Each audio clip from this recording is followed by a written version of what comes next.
you doing, Dan? Whoa.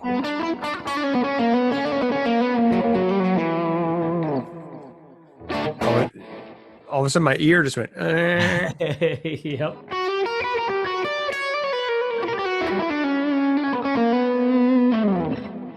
Very cool, dude. Yeah. So how you doing? I'm doing great, man. How about yourself? I'm doing great. Good. Guys, thank you for being here. We appreciate you showing up to these live workshops that Steve and I are doing for you.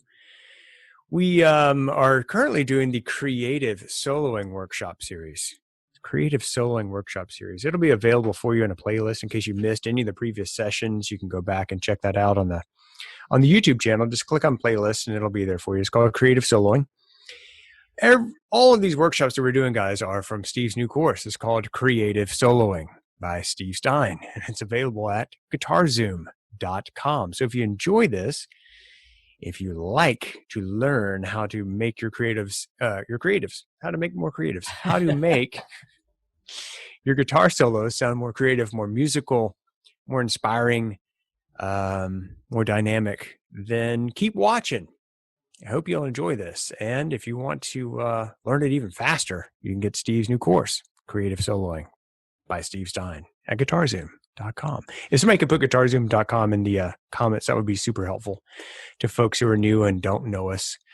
I'm Dan Denley, founder of GuitarZoom. This is my good friend Steve Stine. And today we're talking about arpeggios for creative soloing.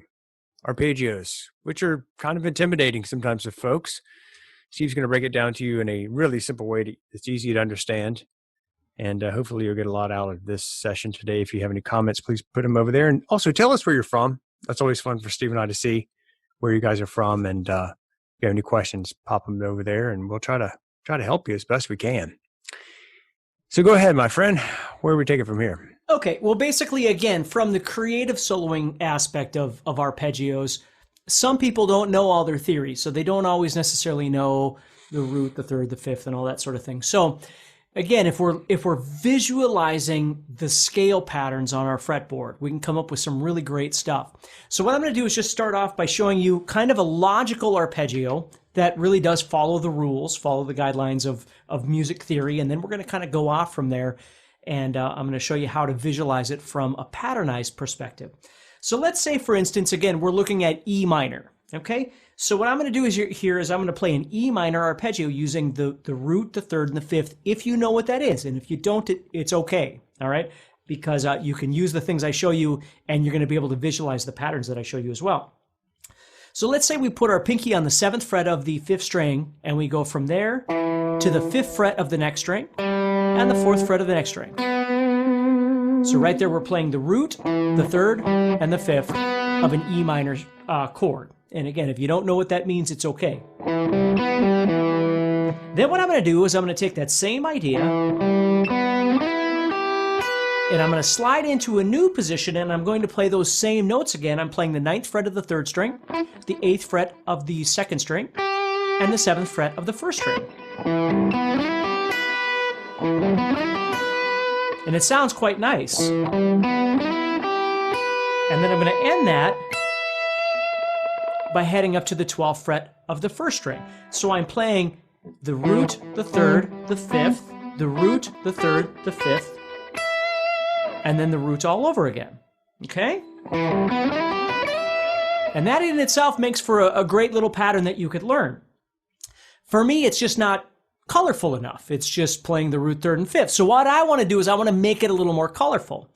So if I do this, if I take the first part of that pattern, which was the E and the G and the B, and what I'm going to do is from there,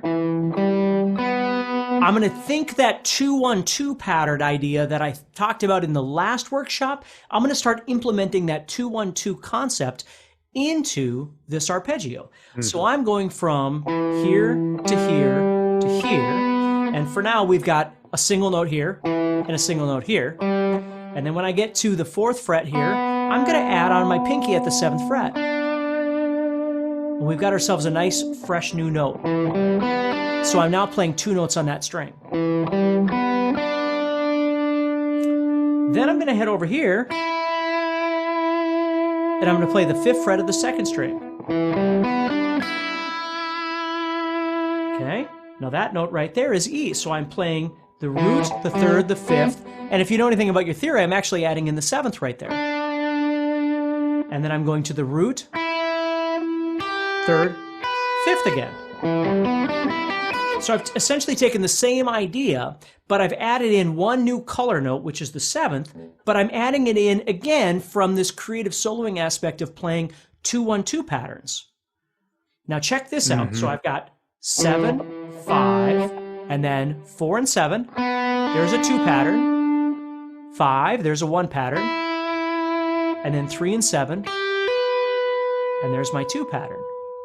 Now watch this. On the bottom, instead of just starting on the E there, I want to spice this up by making it into a 2 pattern. I'm going to add in the note C. So now I've got...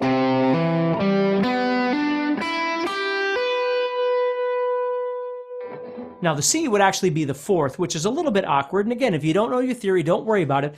I'm more concerned with you thinking about what it looks like and what it sounds like. There's our E.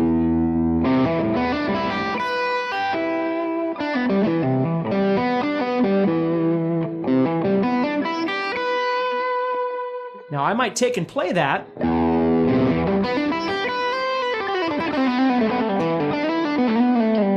And then drop into one of my other ideas, right? So I'm not just playing arpeggios all the time around the fretboard, but if I am going to play them, I'm trying to find a way to creatively make it, again, using all the other tools we've been talking about since the beginning of this workshop, using some intervals, some dynamic contrast.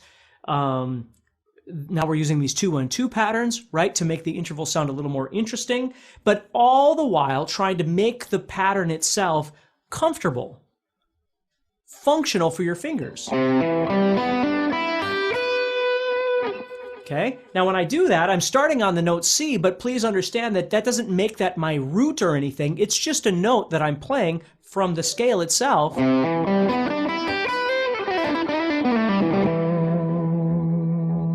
Because I can make it sound however I want in terms of emphasis, but that's a whole other kind of conversation there.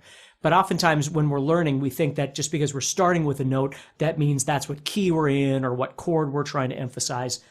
And that doesn't necessarily mean that at all. I can certainly start with that C. I'm just not emphasizing that note C.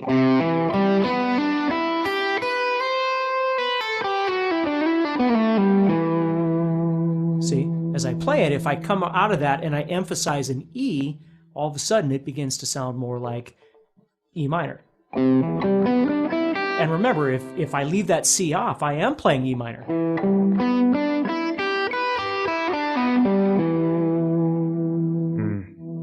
I'm just adding that C for color.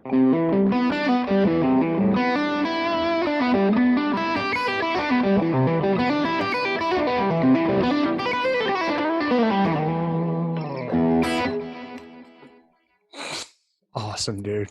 Yeah. Well, and okay, so if you got any questions, we'll talk about it, and then I'm going to show you something that's really cool that doesn't require any extra effort at all. Okay. Yes. Let me ask a couple questions. Sure. We've talked about, he just mentioned the 2-1-2 pattern. If you're confused about what that means, basically it just means 2 notes per string or 1 note per string.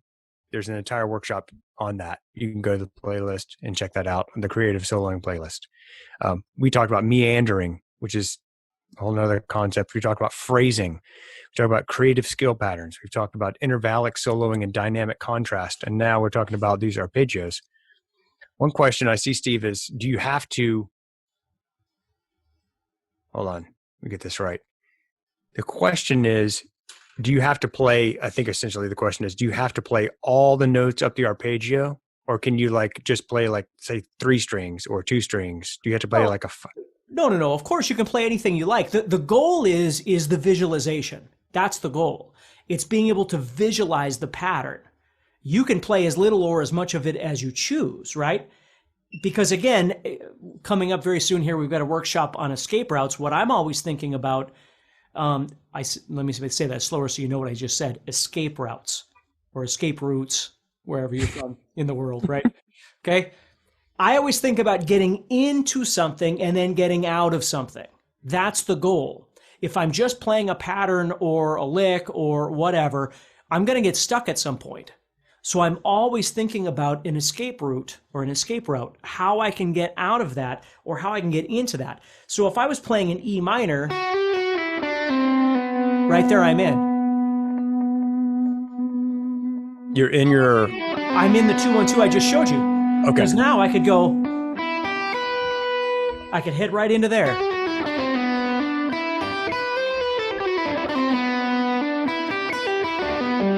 You see, it's sitting right there. 3, 5, or excuse me, 3, 7, 5, 4, 7, 5, 3, 7. I can see it sitting right there. So when I'm playing, right there I lock in and I'm ready to go. Or right there I lock in. But I'm on the wrong finger. Mm-hmm. You see? That's going to screw up what I'm trying to do over there because I'm on the wrong finger. Again, I'm giving away all the escape route stuff, but you get it. So if I wound up on this finger, I would wind up doing what we talked about in the last workshop and going into another 2-1-2 pattern. I'm always aware of what finger I'm on and where I land, of what my available options are at that point in time, you see? Mm-hmm. So if I was playing an E minor, and I'm here, right there on that third finger, I could head over into what we're talking about now. Or I could have head into what we talked about in the last workshop. Mm-hmm. So I'm always conscious of the options that I have available to me depending on how... See, if I wound up on this finger, I can't work over there. Does that make sense? Yes. Makes a ton of sense. Yeah. So you always have to be aware, even though you're working on a particular idea, if you don't wind up on the proper finger on the proper fret, it's going to be hard to execute that idea. Right. So for whoever it was that asked that question, you can move into it any string you want. You can sift into it, but you have to be aware that you're trying to make your way into it. Now, if you're just starting the phrase off with it, you could start it anywhere you want. You might go... See what I did there? So at some point, I shifted out of that arpeggio that I'm showing you right now. Right here, boom, I'm now shifted out. So now what do I want to do? I could play the scale. I could play the 2-1-2. Right? I could go into whatever I want at that point. Mm-hmm. So that's part of one of the most important things about this course that we're getting into in our workshops here at this point is understanding all the tools that we've been talking about are leading to this idea that as you get more creative and you're now, like we talked about it very early on in the workshop, you want to be aware of what finger you're on, right? You want to be aware of the places that are most comfortable for you to slide on the fretboard. All these things we talked about earlier on in the workshop, now you're seeing them come to light as you start adding these more, I mean, we can call them elaborate or advanced or whatever you want to call them, but these other ideas on top, you know, if I just go, well, then I'm done. There's nothing else for me to do. I finished the pattern, I ran out of strings, and I got nothing else to do. Right. So I've got to learn how to shift out of this thing. I might play the whole pattern. Now I'm on my pinky. So what am I going to do? Well, logic says I'll probably come down that way because I have available fingers over here. Mm-hmm. I don't have anything available here. Gotcha. Right? So you become aware of that when you're playing. Whenever you're moving around,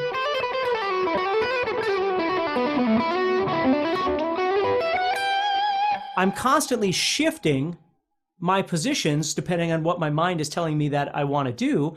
If I shift down, again, if I shift down here with my first finger, I've got these fingers available, right?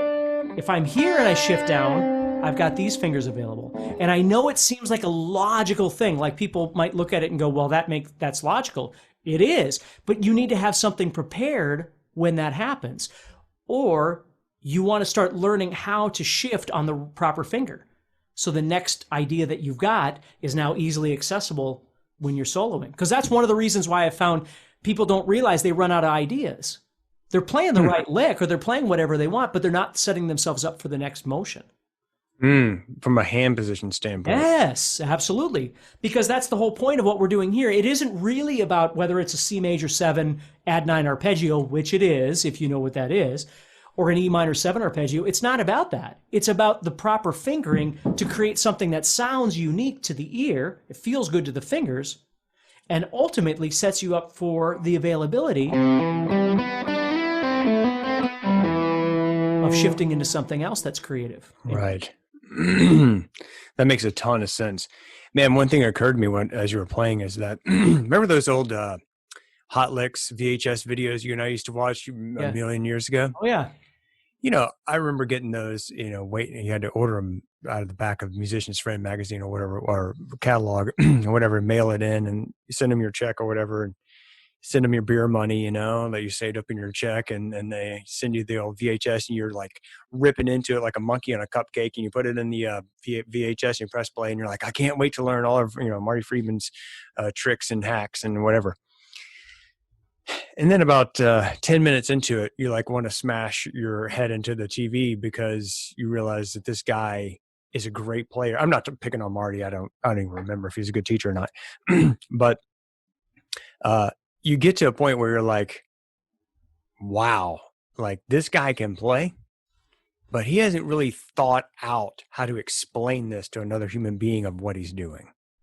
Right. He's just like, and you're like, can you break that down in the smallest element? And I want to read to you a comment. This gentleman's name is Paul. He says, Steve, you break it all down to the ridiculous, which makes you such a great teacher. He says, man, I could keep watching you for hours on end. I watch everything that has Steve Stine's name on it. Thanks, and keep up the good work. That's an awesome comment, Paul. I really appreciate that. But Steve, I think the great one of the reasons you have such incredible success as a player and a teacher is that you have that ability to take something that's really complicated and break it down into its smallest component and explain it in a way that pretty much anybody can understand. Because as I'm watching you weave all of these things together, the meandering and the phrasing and the dynamic contrast and the 2-1-2 patterns and the 1-2-3 patterns and the arpeggios and everything, it's just like, that's the thing that great players oftentimes can't really explain what they're doing. And you have that unique element in that not only you can do it, but you can say, and here's a 4-bar phrase, and let me break it down to you in each bar, like each measure, each technique, and that way people can latch onto it. Right. Well, I appreciate that. And I just want everybody to understand that when I'm telling you these things and when I'm explaining these things, it's not that I'm negating the importance of theory, right? Or the importance of technique or knowing what goes into arpeggio. It's not about any of those things. I think all of those things are important. But again, I don't think you have to lump 17 things into the same little square that you're trying to learn. Like right now, the goal is understanding how to move around the fretboard, how to make the fretboard sound more creative, how to connect ideas from one idea to the next. The thought process of why it's working or what it is and things like that, I think those are really important. It's just what I have found with a lot of players is if that's where the brain goes to first, the music doesn't always get a chance to come out. And with music is really supposed to be for the ears, not for the eyes, right? We live in a video age, a digital age where everything's about watching things. But there was a time when we listened. And the whole thing about playing is that I think so many people are waiting to get to some certain level before they can actually learn how to play. Like they have to know a certain amount of information, or they have to have studied a certain amount of, spent some number of hours of playing scales or something. And none of that is true. It's all important. It's all important. But there's no reason why you can't learn how to make music creatively without having learned all of that first. Mm-hmm. It all can kind of work hand in hand along the journey, as much or as little of each one of those things as you want. You think of people like Eddie Van Halen, who admittedly can't tell you anything about anything when it comes to logic, but he plays amazing, right? And that doesn't make him better than the player that knows what they're doing. It's never about comparisons. I'm just saying that I think it's very feasible to learn how to play creatively, learn how to solo, make your phrasing sound authentic, make your playing sound authentic, and not have overanalyzed every single thing that you possibly could do with that situation before you actually try to do it. Yeah. You learn to play while you're learning about playing, if that makes sense. You learn to play while you are learning about playing. That's right. You know, you learn by doing. Yeah. And that's what I want people to do is if you can turn on a jam track and you can, you know, in E minor or whatever key you're soloing in, right? And you can learn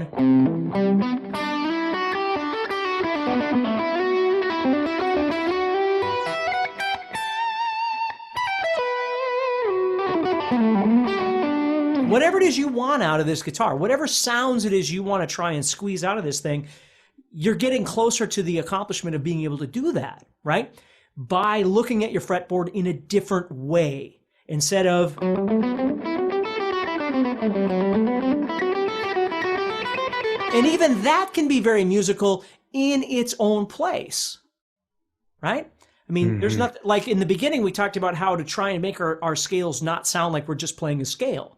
Right. Well, at some point, we come back around to the fact that being able to do that is part of the game. It's part of this whole thing. We can make the scale just sound like we're playing a scale, but the difference is we're not doing that because it's the only tool we have. It's the only knowledge we have. We've learned about meandering. We've learned about all these other things and how to get creative. And now, all of a sudden, when we go back to playing that scale like a scale, it sounds creative.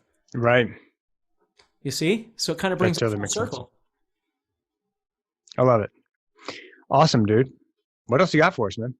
Well, I think, I was going to show you the one secret little thing here that's super. Oh, yeah. So if I was to take this thing that I just showed you, playing 3, 7, 5, 4, 7, 5, 3, 7. Now I'm in E minor / G major, right? If I took that exact same thing and I moved up to the 10th fret and did the exact same thing.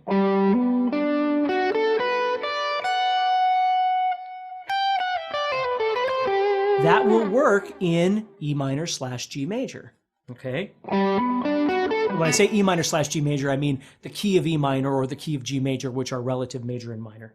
And if you know any modes, it fits into all that. But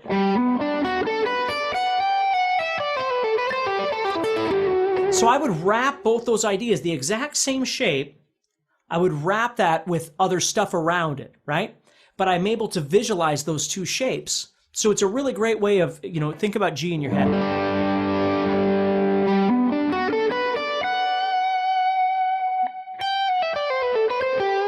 Sounds really nice. If we had E minor.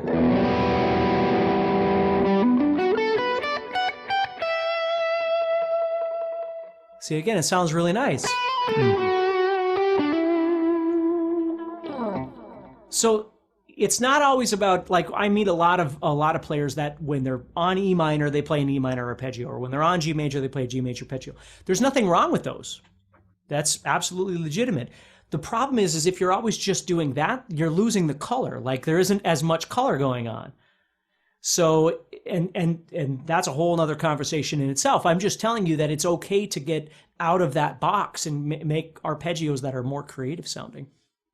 That sounds super cool. Now, can you, I'm sorry, the connection there, the big aha was that the pattern is the same. Is that right? The pattern's exactly the same. It's exactly the same. I'm just moving from C up here to G. Got it. If you think of it from the first note, from where you're... Okay, yeah. Right, from a visual perspective, not from a theory perspective. So if I was in E, I can go to the C here and play that shape. And I can go up to G and play that same shape. And it works over E minor or G major. Yeah, or any mode of that nature, right? I mean, if you knew your modes, it'd work with any of those. Because again, you're not emphasizing any one note. Right. You're not playing this arpeggio so the notes correlate with the chord. You're playing it because it sounds creative. Got it. It's when you come out of that arpeggio, what do you do next that's going to tie it into whatever chord you might be on at that point in time. Yeah. Fascinating. Good stuff. Guys, if you've enjoyed this, please subscribe and hit the notify button to get notified of when we're going to be doing another creative soloing workshop session. If you missed any of the previous ones, they're available for you on the channel. Just go to the playlist called Creative Soloing. You can watch all of them there. We've already done meandering, phrasing, intervallic soloing, creative scale patterns, dynamic contrasts, and now today was Arpeggios for creative guitar solos.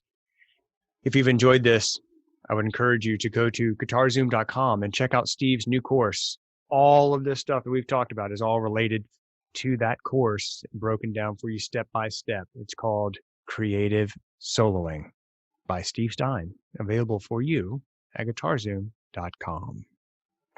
What else, buddy? I think that's enough for this one. I do too, man. Yep. Good stuff. Thank you very much for being here, Steve. It's always a pleasure, a highlight of my day to hang out with you. Guys, thank all of you, of course, for being here. If you got something out of this, please subscribe and maybe share this with somebody that you think might be able to benefit. That would be cool. And we'll see you on the next session. Thanks for being here. Awesome. Thank you, everybody. Take care and stay positive. Keep practicing.